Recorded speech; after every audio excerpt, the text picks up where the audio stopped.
Hey guys, I am back with something different. Definitely something different from me. Probably a first. A review. A review on some PS1 games. My favorites, my top 10. I've always been a big fan of older games. I have a Nintendo from '85. I have a Super Nintendo from '92. Yes, I have some retro systems. I like the games, older games better. My favorite system, PS1. So today, I'm going to do my top 10 list on PS1 games. Alright? Alright.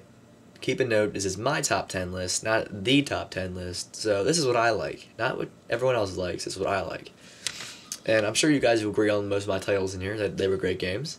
Some you might know, some you might not know. But anyway, number 10. Tommba.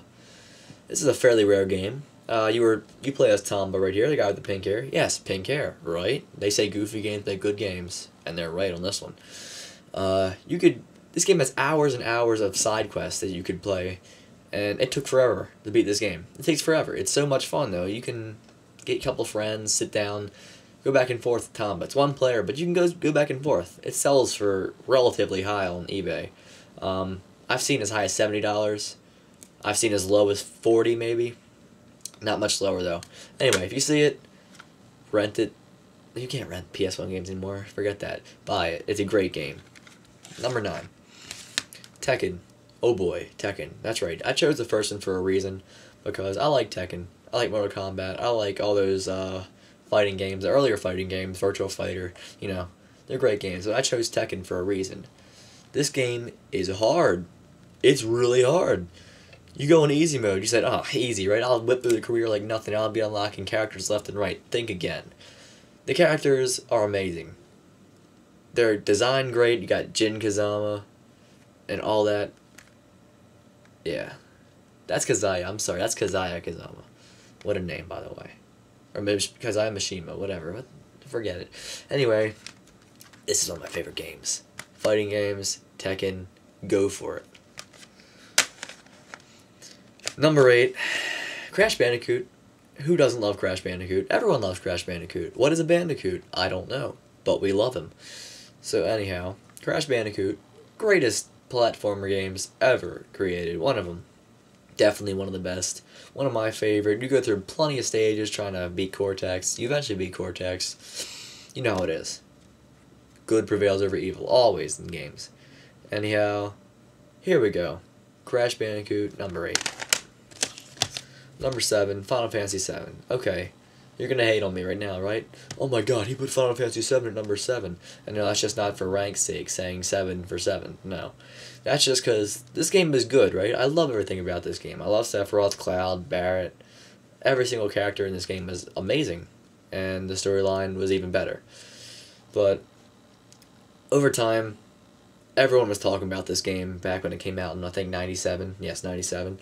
And this game is Final Fantasy 7, Final Fantasy 7, Final Fantasy 7. It was good, right? But it got played out real fast. One of the most famous characters right here, Cloud Strife. Everyone knows who Cloud is, if you've played the game. Of course. Even if you haven't played the game, you know who he is. Kingdom Hearts, right? Anyhow, that's Final Fantasy 7. One of my favorites. Guarantee it's one of yours, too. Road Rash for number 6. Road Rash for PS1.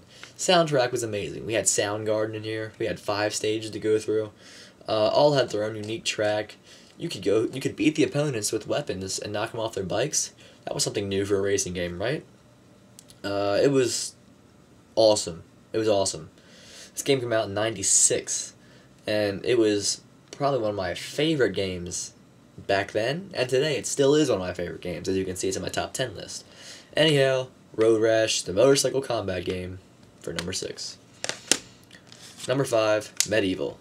Yes, Medieval, the game of Sir Daniel Fortescue and Zarok. Zarok up here, Sir Daniel Fortescue right here. Storyline goes, Sir Daniel Fortescue gets killed first in the Battle of Gallowmere by Zarok. He shoots an arrow or something, shoots him right in the eye, kills him, and everyone shames him. And basically you start from the crypt, you start from rock bottom, and you get your popularity back and everything, so you can be seated in the Hall of Heroes towards the end of the game. I love the game. I've beaten it probably 30 times. It never gets old. It's a great game. Definitely pick it up. Number 4, Spyro. Again, who doesn't know Spyro? There was Every little kid knows Spyro. They still make Spyro games. This game was made in 1998, and they still make Spyro games. 11 years later. Right. Spyro caught on. Let's tell you about a little bit about Spyro. He's a little dragon, and he lives in the Dragon Kingdom. And he's a beast, right? Little, but a beast. I've beaten this game over 100 times. I kid you not. I've beaten this game over 100 times. 100% that is. I love the game. Everything about it is amazing. I love it. Spyro, you go through 5 or 6 different worlds. 2 and 3 were alright, Spyro 2 and 3, but nothing topped 1. That's Spyro, number 4. Number 3, Jet Moto 2. Everyone loves Jet Moto. If you haven't played Jet Moto, shame on you. It had one of the greatest soundtracks I've ever heard. Right? Okay. Speaking of soundtracks, let's go to Styx. Styx, an amazing band. I have an 80s visor, right? Very vintage. Anyhow, back to Jet Moto. Great game. Everything about it. The physics were a little bit overdone, but besides that, it was amazing. Chuck E. Myers wrote the soundtrack to this game. That's right, him and his band. You ever heard Chuck E. Myers? I don't think so, but you should. Anyhow, Jet Moto 2, number 3. Number 2. That's Sight. That's Sight. What did I say that for? That's right. Legend of Dragoon. Aim. Best RPG game ever, in my mind. Ever. That's right, ever. E-V-E-R. I love this game. The discs, decorated beautifully. Oh, great. Freaking guides jumping out at me. Look at that. Tell me how often you see discs with that great detail on there. Look at that. Is that beautiful or what? And the storyline, tops Final Fantasy VII. Easily tops Final Fantasy VII. Basically, you're Dart, and you form Dragoons, which are these things, right here. And they're beast looking. Everything about this game is designed perfectly. There's no flaws in this game. There's additions, which are new, which you could press X at a certain time, and you can continue your attack. You get more damage, more experience, and eventually you unlock your final edition, which is so-called the ultimate, whatever they called it in Final Fantasy VII, the ultimate BFG or special or whatever. Anyhow, BFW, whatever they called it. Okay, Jet Moto 1. Best game ever, in my opinion. Also, for the Jet Moto series, I'll include the handheld.